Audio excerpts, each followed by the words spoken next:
I Don't Get the Bible, Hebrews chapter 9 with Delaney and Dad. Let's talk. All right. Chapter 9. Then, verily, the first covenant had also ordinances of divine service and a worldly sanctuary. For there was a tabernacle made, the first wherein was the candlestick and the table and the shewbread, which is called the sanctuary. And after the second veil, the tabernacle, which is called the holiest of all, which had the golden censer and the ark of the covenant overlaid round about with the gold. Wherein was the golden pot that had manna and Aaron's rod that budded and the tables of the covenant. And over it the cherubims of glory shadowed the mercy seat, of which we cannot now speak particularly. Now when these things were thus ordained, the priests went always into the first tabernacle, accomplishing the service of God. But into the second went the high priest alone, once every year, not without blood, which he offered for himself and for the errors of the people. The Holy Ghost, this signifying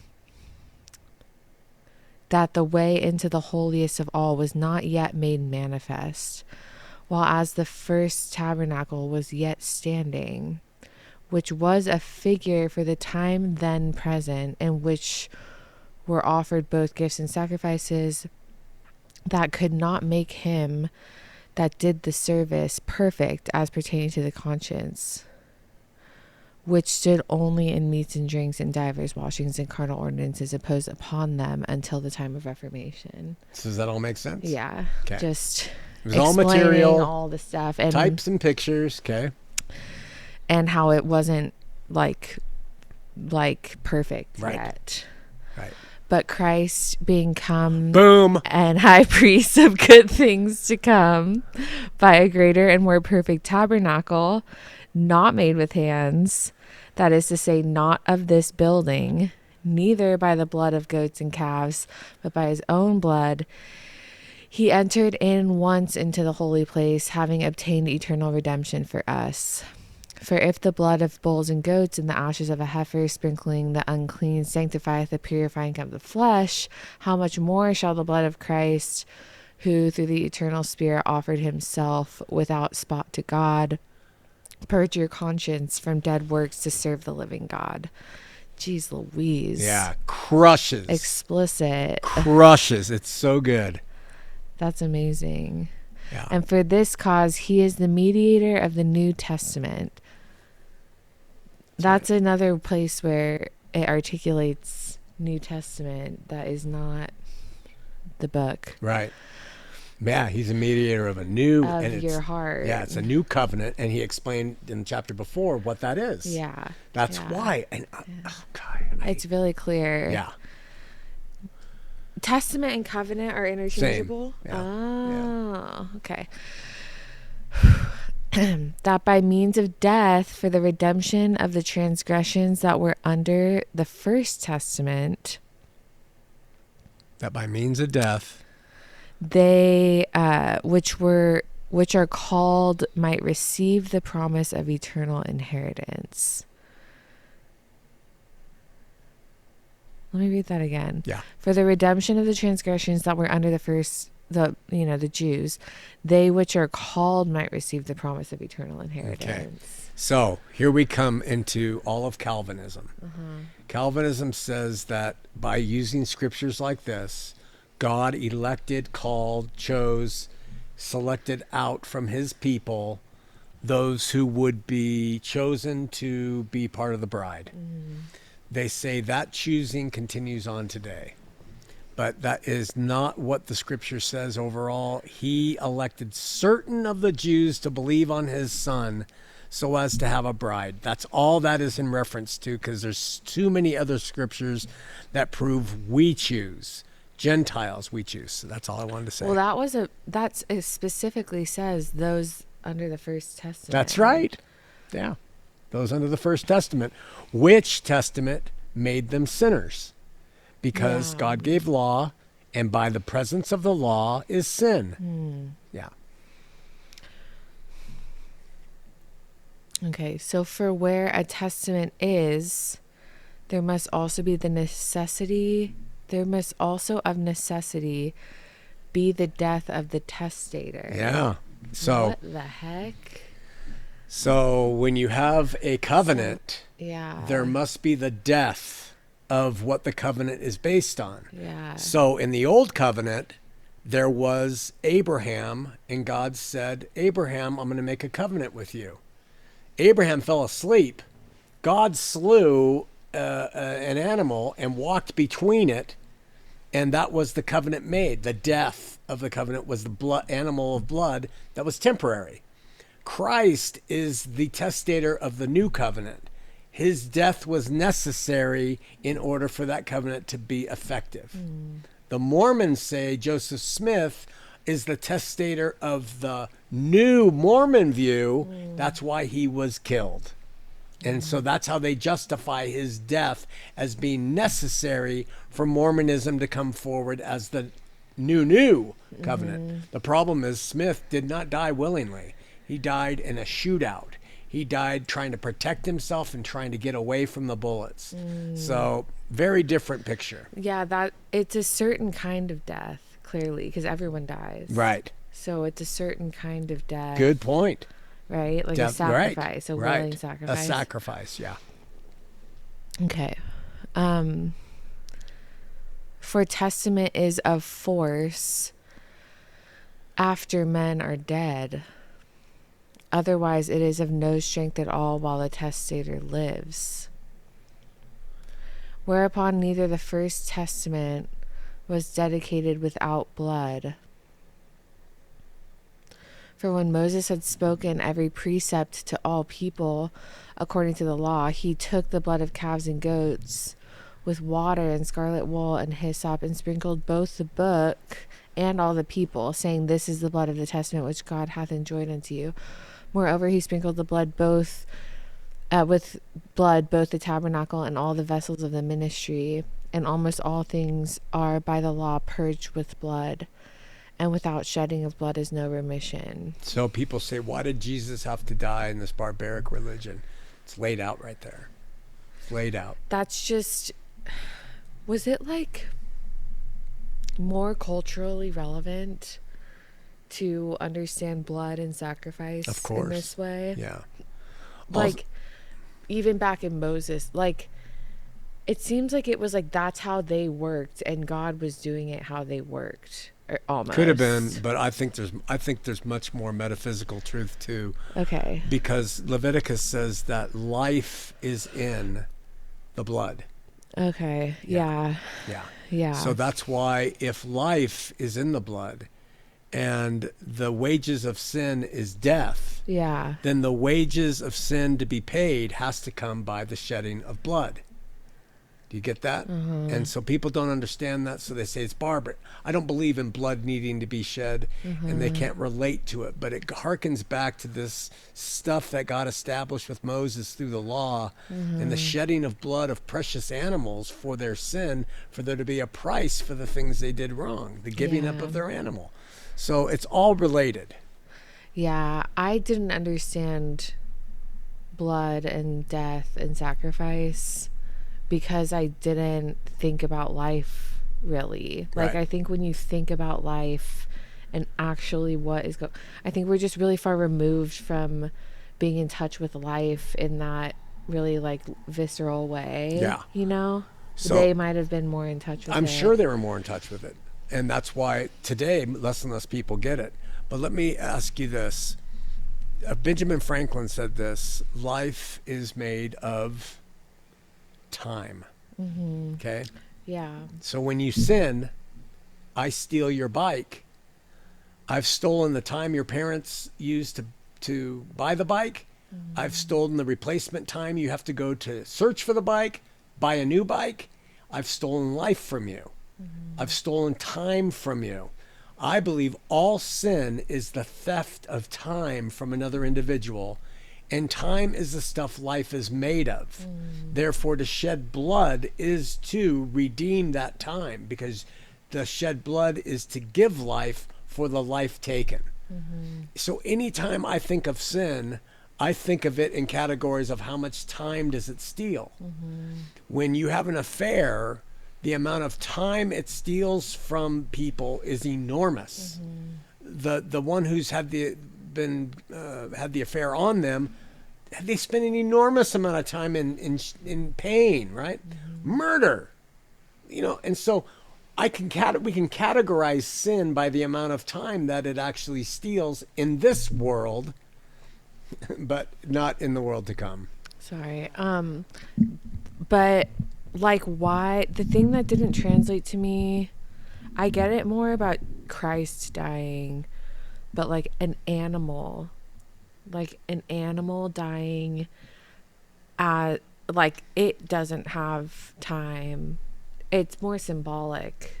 No, the animal, first of all, it was an agrarian system. They lived and died by their animals. Okay. And so that's how they did. That was their currency.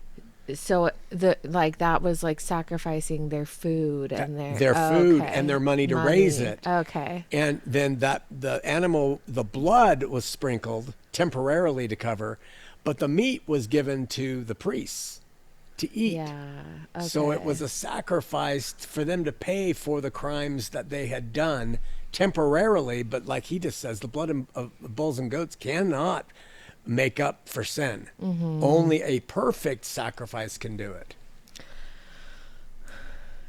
Okay, so that's why these are all the ways that the law was not faultless. Right. Is that it was just temporary. okay. And if it was faultless, we wouldn't have any need for Jesus.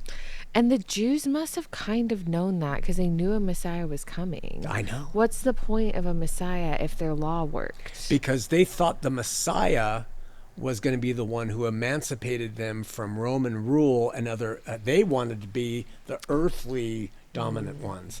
They didn't see the Messiah's death as doing that. They thought they could continue doing the animal stuff and be right with God.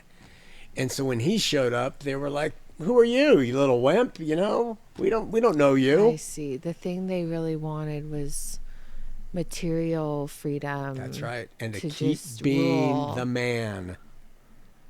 Wow. Yeah. That is okay. And it paints such a dark picture because Christianity is no better now. That's right. Like that is at the core of even before fulfillment and everything. It's just like, what was Christ about? Yeah. Like none of this in the whole picture.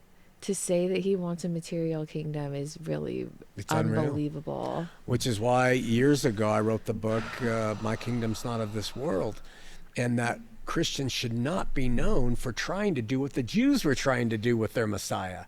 Have him reign over this world. Insane. Yeah. You get it? I do see it more and more. Yeah. And I've had trouble because I've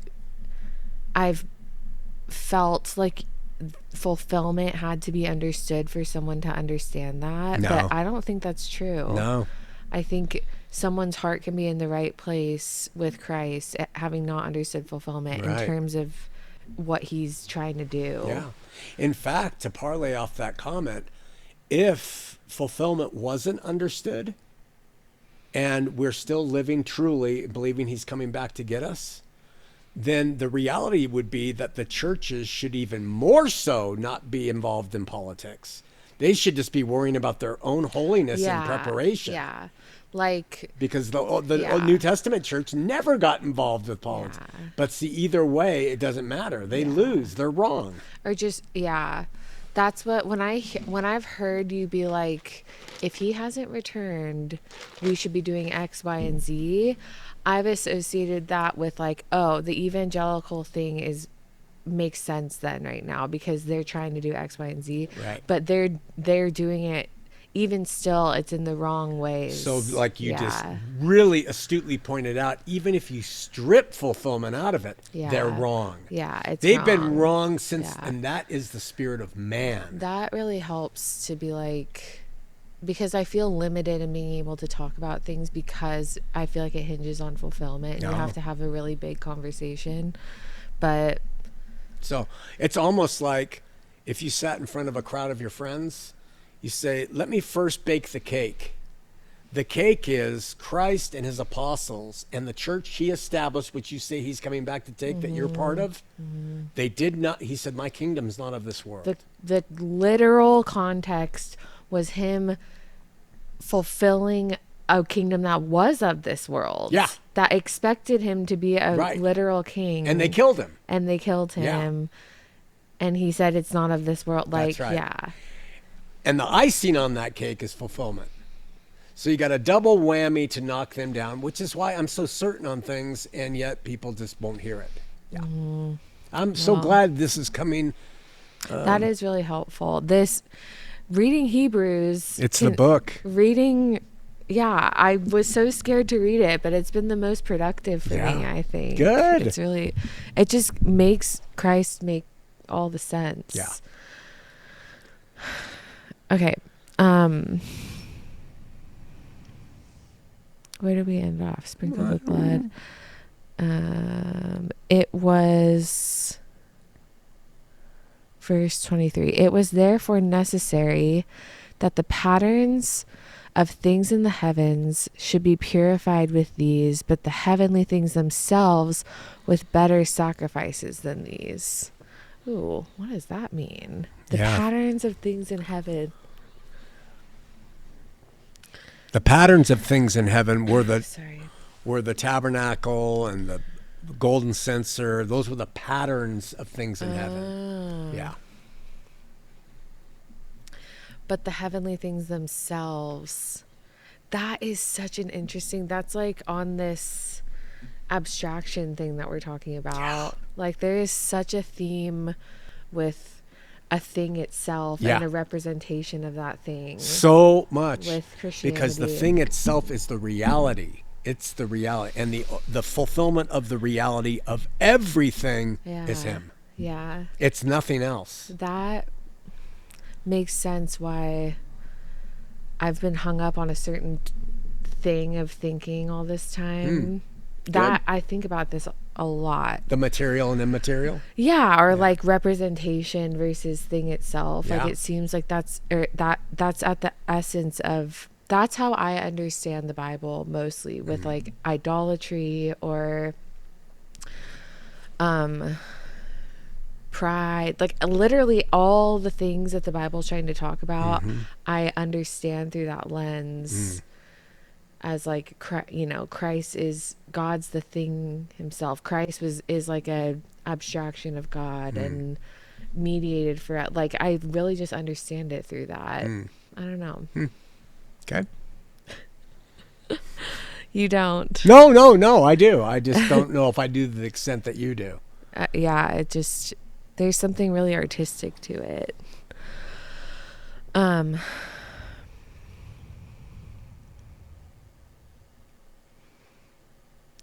Which are the figures? For Christ is not entered into the holy places made with hands, which are the figures of the true, but into heaven itself, now to appear in the presence of God for us. Nor yet that he should offer himself often, as the high priest entereth into the holy place every year with blood of others. For then must he have offered since the foundation of the world, but now once into the end of the world hath he appeared to put away sin by the sacrifice of himself. Once in the end of the world. That's right. What more do you need? And so when I say sin's over, oh, no. It's done. No, where do you get that from? From that. Do you think there's a difference then between sin of the world and like purity of the bride? Like those are very different things. Like the apostolic record is largely talking about the purity of the bride, but Christ's work is largely talked about in terms of the sins of the world, which the world is not the bride. How would you distinguish those? I guess if I understand it right, Christ paid for the sin of the world with his blood and his death.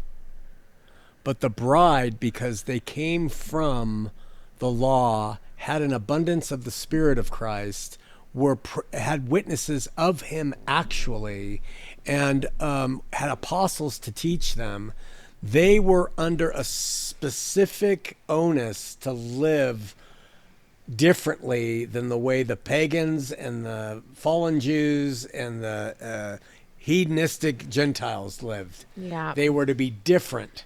And that is why they were supposed to be holy, pure, without spot, without blemish. The key, though, is they were that by faith. And if they had the faith, they would be that in their lives. That's how to see it. They weren't that by how to be in their lives to show their faith. They were that by faith, and the abundance of the Spirit in them kept them pure and holy and without spot.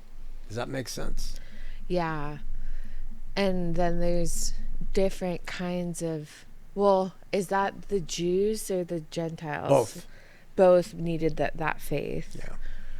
Because Christ comes, and it's predominantly Jews, but he comes to them in Revelation, and he says, church here, Thyatira, Sardis, you're doing good here, but I have this against you. You better fix it, or I'm going to leave you. I'm not going to come get you. So it was very important that bride be uniquely carved out, even elected, used to do this. I feel like reading about the bride, it almost has like no relevance to us. There is none. We had a kid sit right there who said, I'm the bride. I said, you're not even close. What are you talking about? Like, well, at least from the fulfilled perspective, it's like I haven't really understood it that way though, but the bride it was part of this wrapping up the economy thing that had to happen. Yeah. It was like how Moses played a role, or how Christ played a role, like the bride played its role. Yeah. But it has nothing to do with the mechanics of Christ in our lives. No, today. nothing at all. The mechanics of Christ are individual. We are not separate brides. We are believers. But it's not even like we can learn. There's like not much we can even learn from what the bride had to do. Like it's said. Really, if it's that Christ. So is world here where it's like the sins of the world that Christ paid? It's cosmos. It's us. Yeah, it's the whole world. And Adam and everybody. Yeah. Okay. At the time of his death, it was paid. Or his resurrection. At the time of his death, the price was paid with his life and blood. His resurrection was the validation that it was accepted and approved. And so, sorry to be redundant, but his return then why is that part all needed? Okay. I'm like not understanding this bride thing. You'll remember. First of all, the bride is central to the way God made man. It's central to Moses establishing the ketubah contract, like between all the marriage of Israel, stuff. Okay. But the thing that you have to remember, and I know you will once I say this after what you've just read, is that to the nation, when the high priest entered into the material tabernacle with the blood of bulls and goats, right. They waited outside for him to come out. Yeah. Well, when he ascended into the Holy of Holies, that's only the work of offering his blood, and Satan reigns for a period of time, and when he comes out, he proves. Okay, so that part, his return, I guess I'm thinking, is separate from the bride part, like the people that he's returning for, like that technically like didn't have to be part of the story, but it's part of the story. Like he has to return and he has to bring the bride. Yes, take his bride, yeah. That's because of the way marriage is all woven through everything. Yeah.